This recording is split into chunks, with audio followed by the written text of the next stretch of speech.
Relocated here from Wisconsin for a job opportunity. For 26 years, he covered western Colorado and southern Wyoming for Justin's as an independent contractor selling high school and college graduation memorabilia. Since selling his Justin's business, he's been involved in insurance, windows and door sales, and as of late has been the sales director at a senior retirement community. After selling his Justin's business, Scott became involved in local politics and nonprofit organizations, helping work on election campaigns, affordable health care, and sustainability issues. Scott has been a board member of the Mesa County Democrats for the last 5 years. And so we're going to start with Scott and Heidi. So at this time, Scott, if you'll take us away.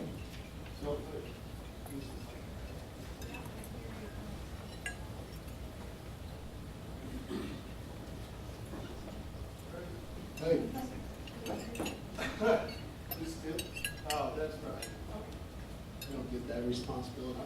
Hey, everybody. Good to be in front of the crowd instead of in the other seat.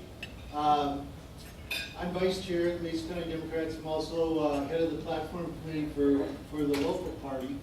Statewide, the Democrats this spring put on their platform for 2018 that we did support a 2,500-foot setback. So that's why I accepted the invitation to join you today, because it is part of our platform. Of course, there's a lot of things in that platform that include, working towards clean energy, being responsible for what we do with our citizens around Colorado, bringing things to the table, crossing the aisle and working on issues, that sort of thing. So we want to talk about things. And, my expertise is mostly in healthcare and working on sustainability. So because of that, I invited some people to join me today. Janet Wyatt is here. Janet, you want to raise your hand? Janet's a local advocate for 112 and is working on the issue. She made a nice presentation the other day to League of Women Voters, and will present with me in front of the Rotary on Friday. And then Heidi Henkel is here from Brookfield, and she's one of the main organizers for Colorado Rising on this issue. And she lives in the middle of what's going on with this whole thing right now. So Heidi, I'm going to hand it over to you, and thanks for being with us. I need 10 hands. I'm on a different slide.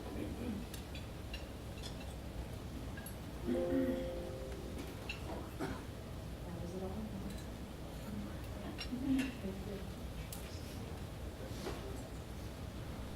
All right, hi all. Thank you so much for having me today. This is normally a 20-minute presentation, so I will click through some slides. Thank you again for having me. It's been a nice town to be in. I spent the night here last night, and I spent my money locally at a local breakfast place this morning, and I enjoyed it. Thank you.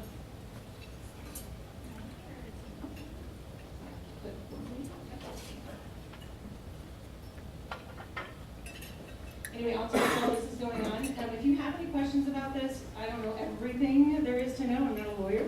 However, I do like to present from our side of it. And so you can go to corising.org and see where a lot of where we're at in positions. This part I'm not going to... Could you please stand aside for this? Thank you. So I'm not going to go too much into what fracking is. However, it is a way to horizontally frack down 2,000 miles and also across 2 to 3 miles. And so that's the way you get your oil and gas.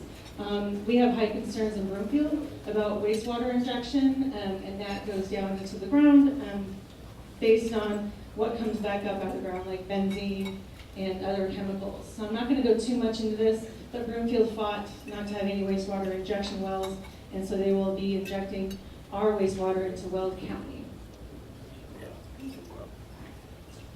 During this process, of course, 2 to 12 million gallons of clean water are wasted. And so just in Erie alone, just give you one example, in 10 wells, we have used over 102 million gallons of water. In certain parts of Colorado, we are in drought status, and so we have high concern over water usage. So we've had trillions of gallons of water that are permanently destroyed since 2005. And currently we already have 70,000 wells in Colorado. So you look at a map that you'll see on all the commercials. This is the map that we like to use and show how many wells that are currently available 54,000 are still active. So oil and gas is not going to go away in January 2019. Oil and gas will still remain strong with their active wells currently. And recently, Peter Maniloff out of the Colorado School of Mines, instead of saying that it's a ban, they actually say that even though you can drill down in certain areas, you can still drill out. And so the minimum amount of space that you can drill out is even available. So it's not a ban, it's actually, you can extract 42% of non-federal subsurface. And so those green areas right there reflect that. So this is what our current setbacks look like. This is in Bella Romero in Greeley. Right now, you can drill 1,000 feet from the school, but you can also drill 500 feet from homes. And so we've had major concerns about schools and their explosion radii. And so that's their sound wall that they have right there. They moved it from an area where they had a lot of affluence, and they moved it to an area where these kids don't have a lot of money. And so we have a lot of people that are really concerned about social justice in that area. We've had 15 explosions and fires in 1 year. And extraction oil and gas, just as an example, they still have told us that they don't know the root cause of their last explosion last December. And so we have parents that are really concerned about explosions next to their schools. Another reason why we have 2,500 feet, not only do we have an explosion radius, which I think we might have missed this on this presentation here. Within that 2,500 feet, not only are we going to have explosion radius in that area, we also have benzene emissions. And our World Health Organization states that no amount of benzene is safe. And this study came from Dr. Collette studying benzene emissions during flowback and during low wind, and we have high concern of benzene concentrations in the area. Among our Front Range counties, we receive an F for air quality from the American Lung Association. One of the major contributors is oil and gas production, and one of the leading causes is fracking. And it's responsible for 55% of our ozone in Erie alone. One of the major concerns too, this is actually a high concern for a lot of us in Broomfield. This is what you don't see. These are the hydrocarbons coming off of a high school in Greeley, and a lot of times things go unnoticed. And so if we don't bring a FLIR camera out there, we don't know the hydrocarbons that are going into our atmosphere. We have a high concern, and you guys can go to the COGCC website to go see all the different complaints. Just in Erie alone, they've had 1,000 that are not being taken care of. We have nosebleeds in children, and volatile organic compounds like benzene, toluene, those affect your sensitive tissues in your nose first, and they're giving kids nosebleeds. And you can look that up. Even, Good Housekeeping has a segment on VOCs, and they're taking it out of paint now. We are understanding a lot about benzene and its occurrence. So the health effects of fracking, obviously we've had a lot of them. One of the major ones that we've seen is out of Johns Hopkins, and they said 4 times the amount of asthma. In Thornton alone, they have calculated that that's $5,000 per family that has to deal with asthma. We have 8 times the amount of cancer risk within the 500 feet, and again, the 500 feet is not really based on anything except for politics. So if we're going to make a new setback, we might as well base it on science. We also have lower home values as well. This is a compendium filled of 1,300 studies that show harm in oil and gas. And a lot of this, too, is also financial. We have a lot of people who work for Google and Amazon, and they don't want their kids within an explosion radius of their school. We also have a study out of Pennsylvania showing even within 3 kilometers, we have a within a mile radius, we have a 25% chance or higher chance of having low birth weight.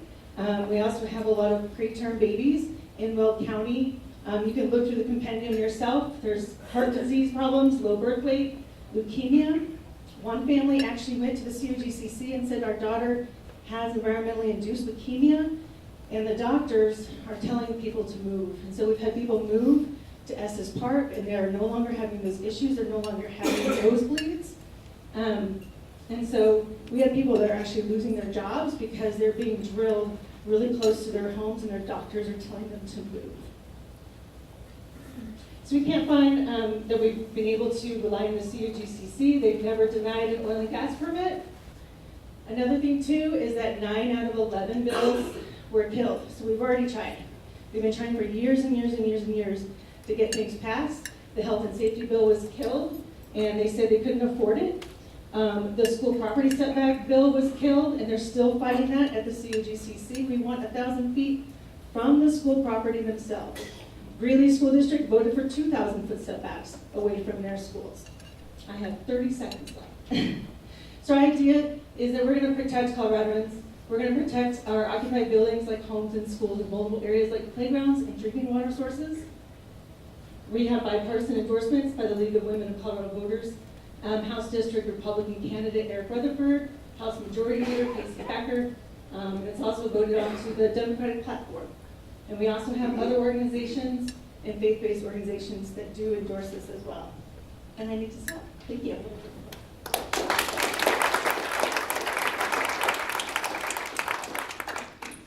Thank you, Heidi. Dan? Great. I saw my presentation up there earlier. Thank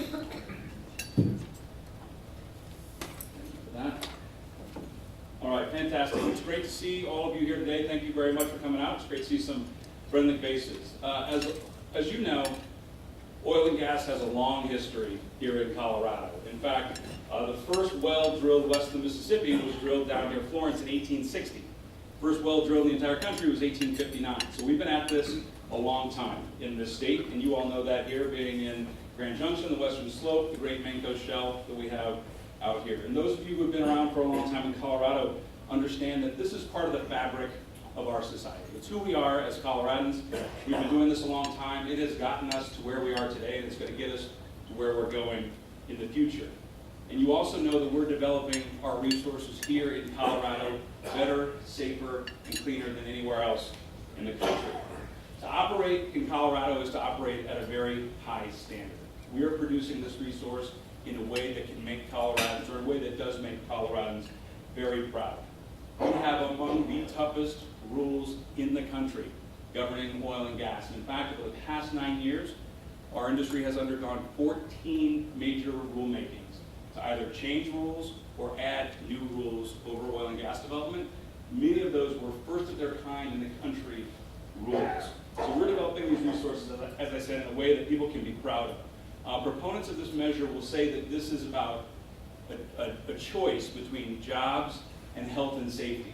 And I'm here to tell you that we can have both of those things in Colorado, and we do have both of those things in Colorado right now. So I want to go through and talk a little bit about why this matters here in Colorado. If you didn't know, I hope you do know, that the United States is now the #1 producer of oil and natural gas in the entire world. That was an unthinkable feat just a few short years ago, and we are a big part of that here in Colorado. We are the 5th largest natural gas producer in the country, the 7th largest in oil production. And that 5th natural gas production is due to a lot of I see some of the men here who work in the oil and gas industry here in the Western Slope producing that dry gas here. So that's a fantastic feat. Our industry employs more than 100,000 people in the state, direct and indirect jobs, and good paying jobs that we should value in the state and not try to chase out with bans or bad regulations. The industry provides more than $32 billion with the economic impact back to our state. You have to squint pretty hard to find another industry in Colorado that provides that kind of economic impact back to our state. And finally, more than $1 billion in state and local taxes that go back into our local communities to build the things that we value: schools, parks, libraries, roads. We've seen a lot of those here along the Western Slope. What is Proposition 112? It's a half-mile setback, 2,500 feet from occupied structures, but also vulnerable areas. And this is key. If you look down there, it describes vulnerable areas: playgrounds, sports fields, amphitheaters, public parks, public open space, irrigation canals, reservoirs, lakes, rivers, perennial or intermittent streams, dry creek beds. We're now talking about 2,500-foot setback from dry creek beds. And not just from oil and gas wells, but from the entire facility and from pipelines. So that's where you begin to see the entire state, or most of the state, become off limits to new oil and gas production. Also, this is the minimum. Local communities can add to that list of vulnerable areas. If there's anything you could possibly add to it, they can add to it. They can also extend that setback to 5,000 feet, 10,000 feet. So this is a minimum. And this is why the state of Colorado says, if this were to pass, 94% of private land would be off limits to new development in the top 5 oil and gas producing counties. This is a little image of what that looks like. The current setback, the school setback, and then the 2,500-foot setback. And what that shows you is that 450 acres are now off limits under that larger setback. You would think that if you go from 500 feet to 2,500 feet, that's a 5-time increase. It's actually a 25 to 26 times increase, because you're not just doing a radius. The setback is all around. So you're doing a whole circle around. So instead of taking 18 acres off limits with a 500-foot setback, you're now taking 450 acres off limits with a 2,500-foot setback. So it's 26 times larger than our current setback today. And pretty soon you draw those circles across the entire state, and you end up with a map that looks something like this. This is a ban on the oil and gas industry. Make no mistake that it's a ban. They can say there's no ban language in it. This is what the map looks like. And I'm going to read a quote from the leader of this movement last Saturday on the steps of the Capitol. He said, "The oil and gas industry is an immoral industry. It has no business in the state of Colorado. Our state will be fine without them." My friends, that's a ban. This is Garfield County, 99% of private land off limits. 99% of Rio Blanco. The Garfield County Commissioners opposed this ban. In so doing, they said 50 to 75% of the county's annual property tax revenue comes from oil and gas. 20 to 30% of the county's overall revenue. 20 to 30% of Garfield County's overall revenue comes from oil and gas. Imagine carving that out of your household budget every month. This is what Mesa County looks like if this ban passes.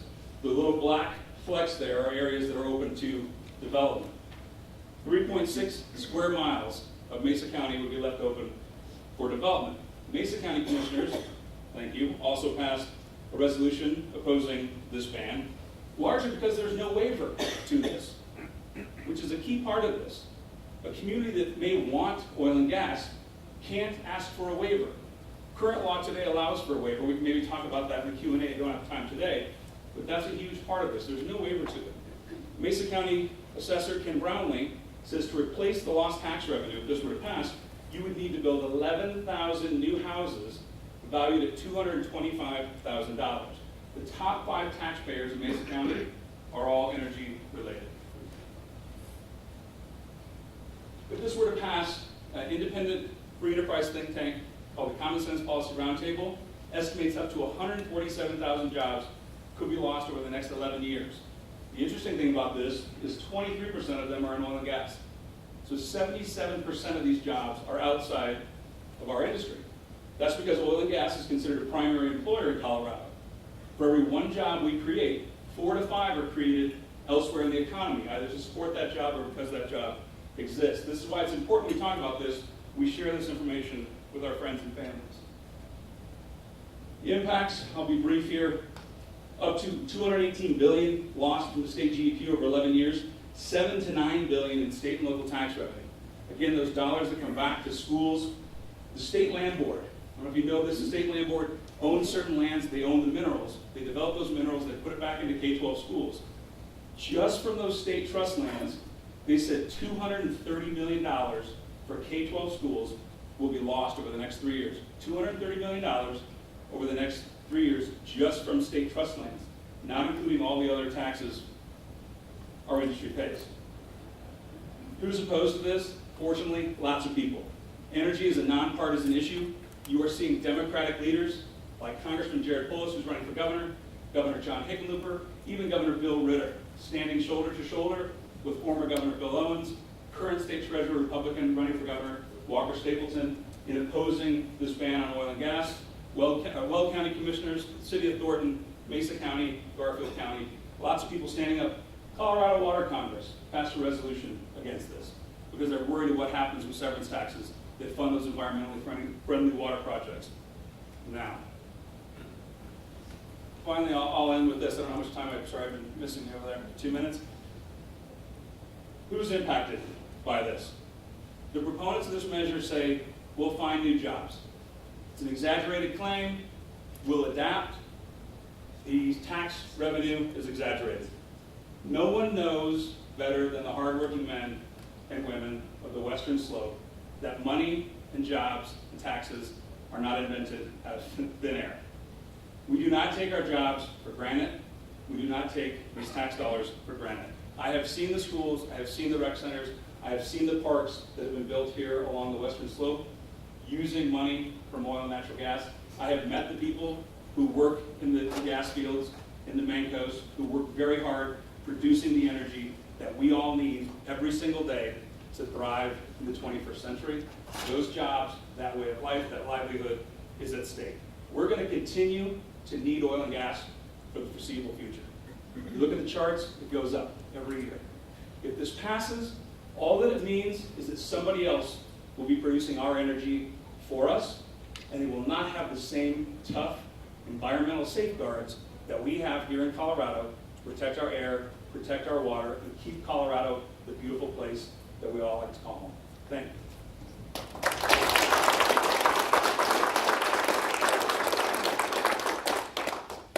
Thank you, Dan. One thing we didn't contemplate is maybe a little time to review any points that were made. So if you'd like to go back up for maybe 2 minutes, and then I'll give Dan a chance to counterpoint that. Is there anything you'd like to bring back up before we go to questions?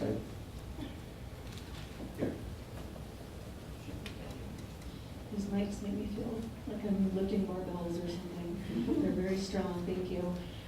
Just to talk about the whole Polis, how he's not on board with it. The only thing that he disagrees is just the surface use agreements, that it doesn't have it included. Polis has never denied any science behind it. He has also been for 2,000-foot setbacks before, and he also has plans to really change the COGCC to reflect more scientists. Currently, right now, we have 1 doctor on there. And then talking about schools, for instance, and money, we could talk about that further, but some points that it's not the same for everywhere. So Broomfield, we, for instance, I'll give you one example how we're losing money on oil and gas. We're paying $1.8 million for air quality monitoring, and oil and gas is paying us $20,000. We also gave up a lot of mineral rights to have less wells, and they're close to schools, and none of our schools want that money, and they actually gave the money back to oil and gas. Because these are areas where health and safety are taking precedence, and no amount of money will pay for their children's health and safety. I just talked to someone on our school board too. They had to hire a whole oil and gas lawyer to understand all the jargon behind what their school district was going to have underneath their schools, with the fracking. And so they have to explain it to all these parents. They're highly concerned as well. And so we have a lot of costs that we have that are, that were health-wise and so on. And people have lost their jobs to move away from these areas and away from these explosion zones. Great, thanks. A few things I just wanted to point out that I wanted to at least review or talk about. Some of the health studies that Heidi and others referenced that come from out of state are not really applicable in Colorado, given the fact that we have very tough rules here. You can't take an air study done in a different state and bring it to Colorado, where we're the first state in the country to regulate methane. We have the toughest air rules in the country passed in 2014. So you need to be real careful when you look at some of these studies. Other studies that were done by Dr. Lisa McKenzie from the University of Colorado have either been debunked or called misleading by the state health department.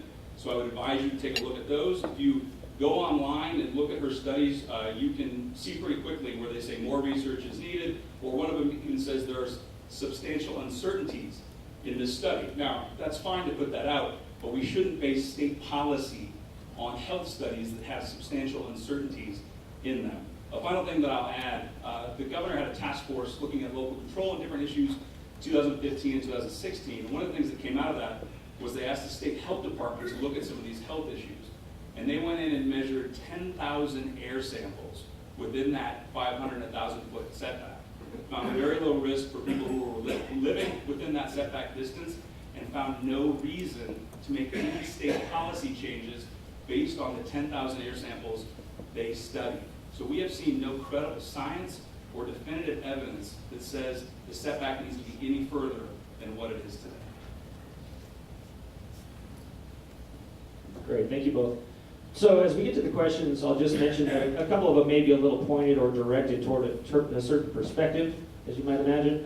But I think if we were to poll the audience and have them ask the questions directly, that we would get the same thing. So I think these are fair questions that I have so far. A couple of them we've touched on a little bit, and we may even have answered them from one side or the other. But I'm going to read them again. That way, both have the chance to answer it. So back to the question of funding.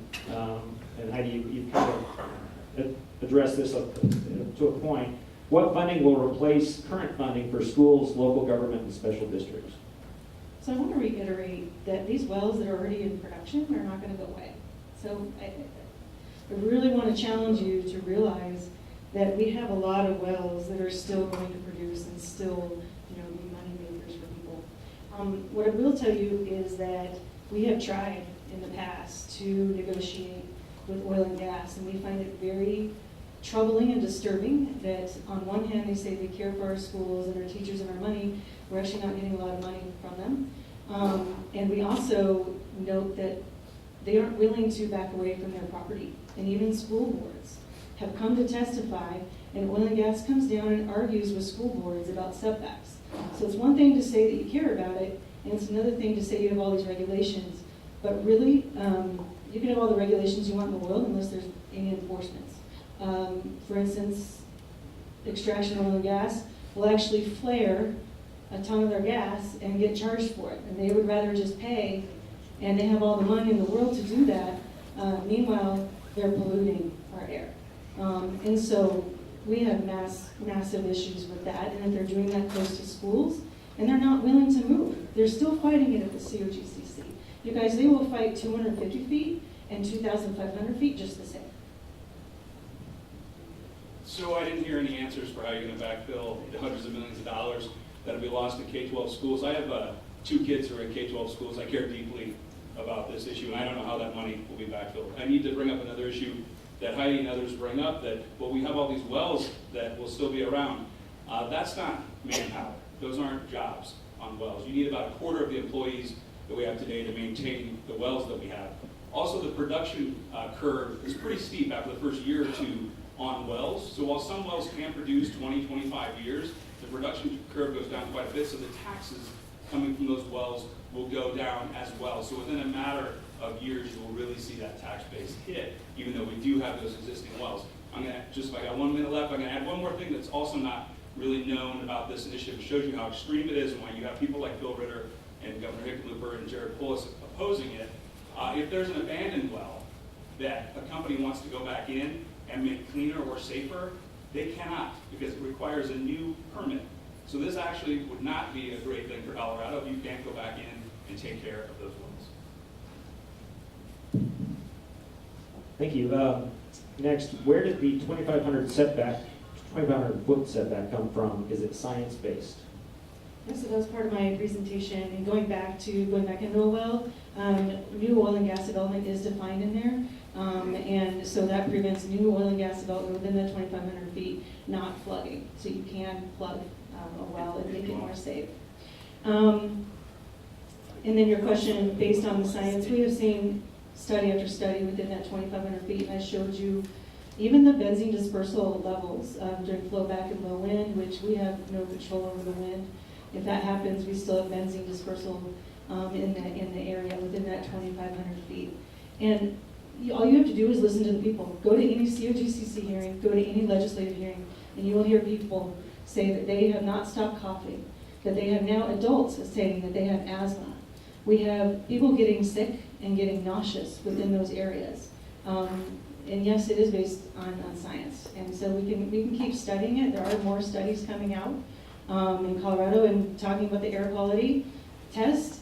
That's great. You can test the air all you want, but they're not testing the way that it affects our humans. And so our doctors in our area are very upset that our state health department is actually not testing its effect on humans like they should.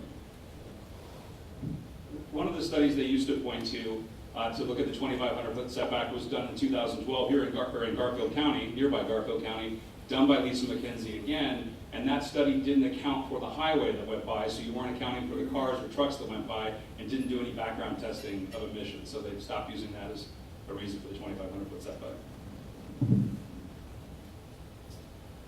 oil and gas workers required to sign a waiver of non-disclosure if they get sick? I don't believe so. I've never heard that before in my life. You're welcome to, if you have the information, you're welcome to answer. So I'll just speak to the fact that we've had oil and gas people who have been working on our campaign who have been sick in oil and gas. And so I know a lot of people say, hey, I've never been sick. That's not the case for everyone. Everyone has their own genetic makeup, and some people are actually more susceptible to having environmentally induced leukemia, and our doctors are starting to notice this. And we also have a person that was dealing with, the chemicals that go into the ground and the bags that carry it. He was not supplied a mask from, his oil and gas company, and he's been coughing ever since. And so he also canvasses for us as well. I'm not sure, as far as the waiver, he's never told us that he's had to have a waiver to sign. However, he does not always want his name out there because of, he's afraid of the way that oil and gas will retaliate. What chemicals are put into the ground that are harmful, and what chemicals are then put out? So if you want to know chemicals that are in hydraulic fracturing, which is what I assume they're talking about, Colorado was the first state in the country to require those chemicals to be disclosed on a website called fracfocus.org, frac without the K, fracfocus.org. So if you live near a development, you can go on there and see everything that goes in there. 99.5% of what goes in hydraulic fracturing job is sand and water, 0.5% of the chemicals. Many of them are found in products that you would find under your kitchen sink.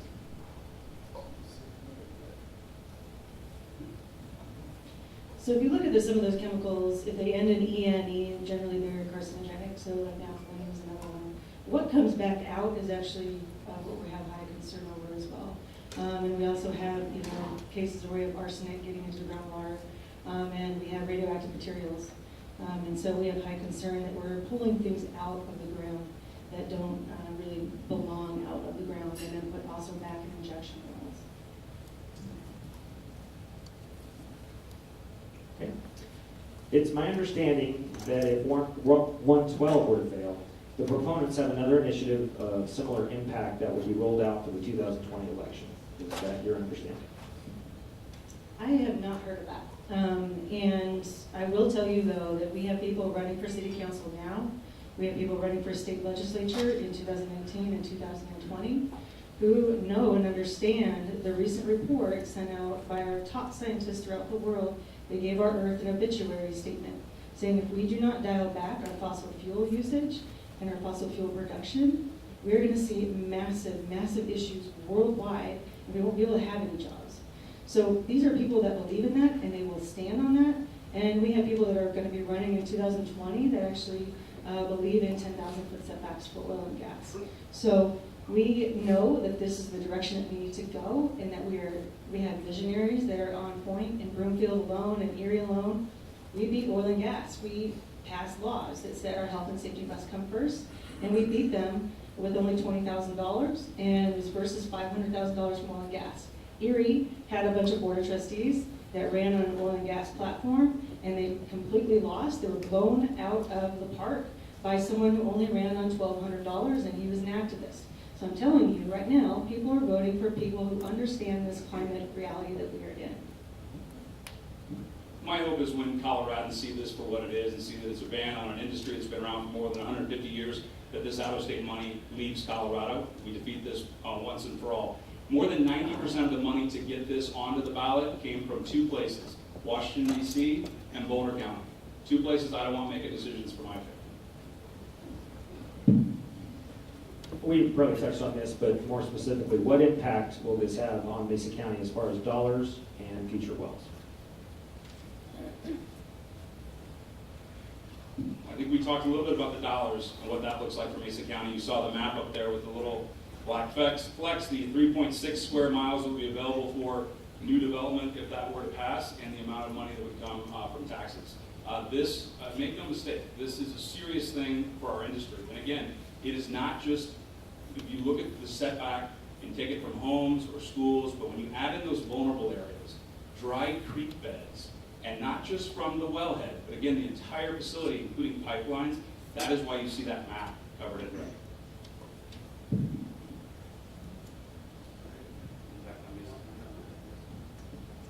I have a would just encourage everyone to see the impact that it has on your health and safety and really encourage people and your local authorities. We are going to our local city council and asking them to put pressure on the CDPHE, the Colorado Public Health Environment, to actually have volatile organic testing for your citizens.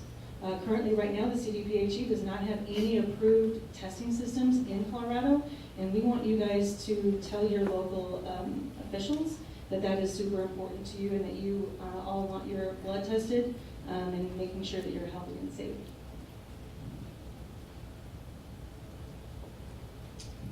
And again, we may have addressed this. When was the last time these regulations, the setback regulations, were changed? And is part of the problem allowing local groups to set these setbacks instead of having COGCC? Any comments? I'm not sure I understand. The local groups cannot currently, we're talking about local governments, cannot currently set the setback. The COGCC does set the setback at 500 to 1,000 feet. It was last changed in 2013. Yeah, we're seeing local groups, like I said, we passed what's called 301, where health and safety has to come first. So we can pass that locally. However, I will tell you that we had extraction oil and gas come in and we tried to do a memorandum of understanding. And at the end of the night, it was 2 a.m. I volunteer all my time. And I've generated a lot of money for myself and my family to be involved in this. And I'm there at 2 a.m. and we asked them, what happens if we don't pass this MOU? Because they were doing changes at the last second and so on. And what they said was, well, we're going to do what we want to do and the COGCC will back us up. So we can say what we want locally, but I will tell you that this is on the ballot because over 200,000 people signed on to this. It's over double what we wanted because local control is non-existent. So I'm not sure exactly what this one is getting at, but when a housing development is allowed to be built within the setback area of an existing well, who should have to move?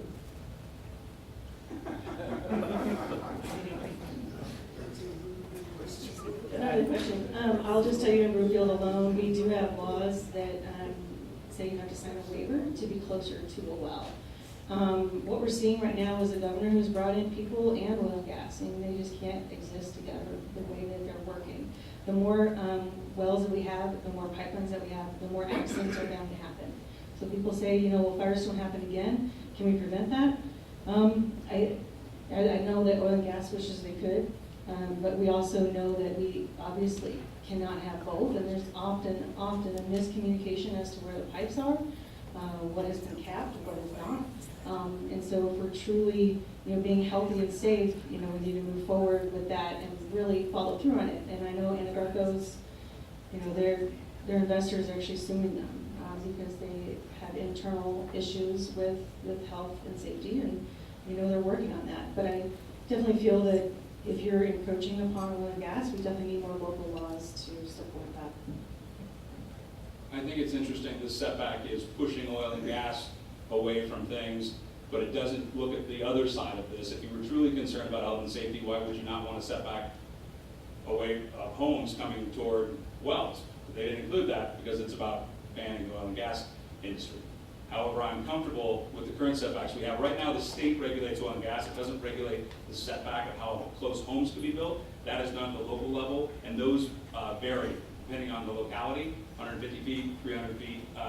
Some areas have increased areas there, but I think that is a place where we have coexisted with people and homes over the last 150 years in Colorado. And guess what? On the western slope, you all have had many of the arguments we have in the Front Range, you had 10, 15 years ago, especially in the middle of the 2000s, and you've solved a lot of those issues. There is a role and a voice for local governments. It's not banning oil and gas, but it is working with oil and gas, working with our communities. We want to find ways to meet those communities' unique needs. And as Heidi said, it's not always a pretty sight, but that's how we do business in Colorado. Again, that's one of the reasons Governor Ritter opposed this, because he said this isn't how we do business. These bans that we just put into the state law, we sit at a table and have discussions, bring rational stakeholders to the table to have a reasonable dialogue. That's how we should do business in Colorado. I think we've addressed most all of the questions. I'll read one last question. Is it true that a 2016 court order by the state of Colorado is the state of Colorado is currently paying back money due to oil and gas instead of collecting revenue for severance taxes. Yeah, if you look at there's a graph out there, and I'm forgetting exactly where it is, but there's a graph out there saying that their severance taxes actually not being paid out in the past couple of years, because I think oil and gas overpaid before that. Look, it's either health and safety or jobs, and I get that. But also at the same time, we've also proven that they can still drill 42%, so I don't like that word ban, because it just, maybe I'm used to the overreaching part of oil and gas, and there's this part where they try to intimidate, and I don't want to invoke fear. That's not right. And I feel like if we can prove that you can still access 42% of your minerals, it's not Chicken Little time. I don't feel like that's really appropriate. And I just feel like there's a lot of costs out there that people don't realize, that people are being told you need to move from your homes. They've lost their jobs. They've moved to Estes Park. We have major issues with that, and you can look it up. There was a Supreme Court ruling in 2016 that said some companies were paying too much in taxes based on a certain type of work they were doing, and so there were some refunds now. I think that's probably what that question was referring to. Severance taxes that go back to the state, generally $100 to $300 million. It does vary based on the commodity price. We pay those ad valorem tax. We're taxed about 3 different times. The locals get paid first through the ad valorem tax, and then the money goes into the state. So I think that's where the question's coming from. Heidi, anything else that you'd like to say before we complete the program? We're passing back and forth at the dinner table. Yeah, I really feel like I have to be a voice for those who have been affected and afflicted, and have had no seat at the table. We go to our city council meetings all the time wanting more and more setbacks, especially when we have explosions near schools. We have 3 schools doing explosion evacuation practices. And that's not something that you can just scoff at. That's not something where you can just say, oh, that's nothing. These parents have serious concerns. Worldwide, we're divesting $6 trillion in oil and gas and fossil fuels. People have banned, they've actually gone further than what they can extract here. You can still extract 42% of the minerals. Other states have banned fracking. New York, Maryland, Vermont, there's other whole countries. Mexico is now next. We have other places that know that we have a massive issue worldwide. And the studies are showing that we have major health impacts. If you are a doctor, many doctors are saying if fracking were a prescription drug, I would never give it to someone unless I had their consent. And right now, our citizens are saying, you don't have our consent to be 500 feet from our homes. And that setback is based in politics. And we've tried, you guys. We've tried over and over and over. And oil and gas fought 250 feet. They're still fighting 1,000 feet away from our schools. And this is why you're seeing the citizens rise up statewide. Thank you Heidi, for spending time with me again this afternoon. I just wanted to close by saying that it is very easy for me to advocate for this industry. Having met the men and women who work in this industry, having been out on sites across the state, here in the Piceance, in the DJ, on the Front Range, seeing the safety measures that go into this industry, this is a safe industry.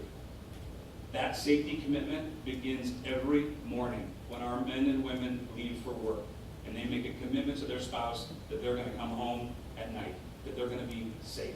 When our employees are safe, our neighbors and our communities are safe. Finally, I want to talk again about jobs. There was a young woman who went up to speak at the COGCC meeting this summer. And there were activists there, and they had signs with explosions on them, wanted posters of the COGCC commissioners, all things meant to intimidate people from speaking up.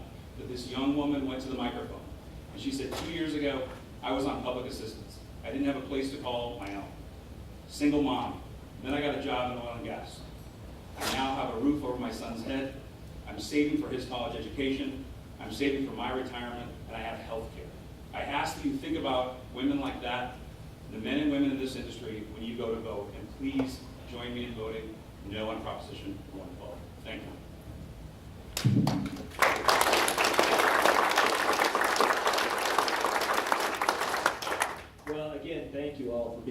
today, and please join me in thanking them one more time for being here.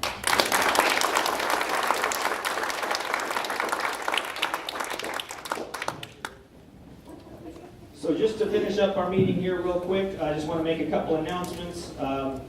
Please join us for our business after hours, October 30th at the Golf Club at Redlands Mesa. Remember to vote, November 6th, and weigh in on all of these items that we need to make decisions on. And our next energy briefing is slated for November 14th, and we'll have local producers discussing their plans. And that's it for today. So thank you all for being here. Thank you very much.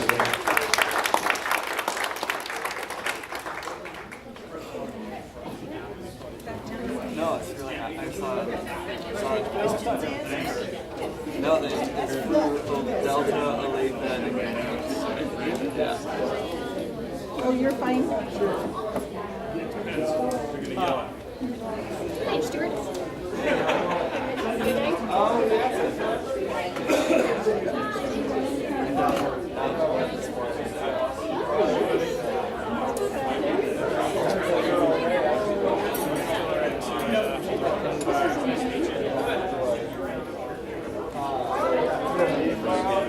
Yes, I believe I said you had to get a haircut.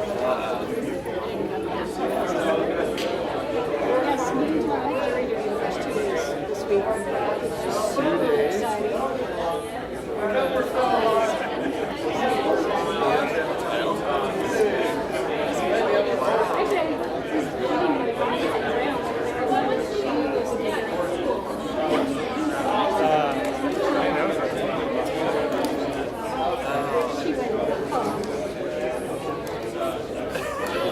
I'm going to use that.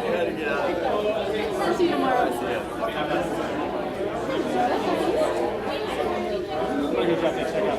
Hey, I got a table I got to move. A desk. Stuff like that. Yeah. How, so it might keep you at 145. It's not that heavy, it's just not big. Are you leaving right now? Yeah. Okay. Go ahead and run by me. Drop the check. Oh, okay. Yeah, come by my house. Drop the check and just run over. Yeah. You know I got you. Is that right? Yeah. Okay. Say bye.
Where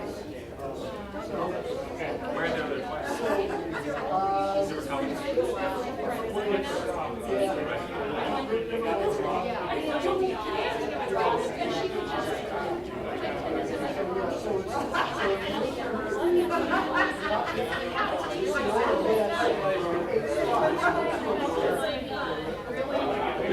We use that as credit.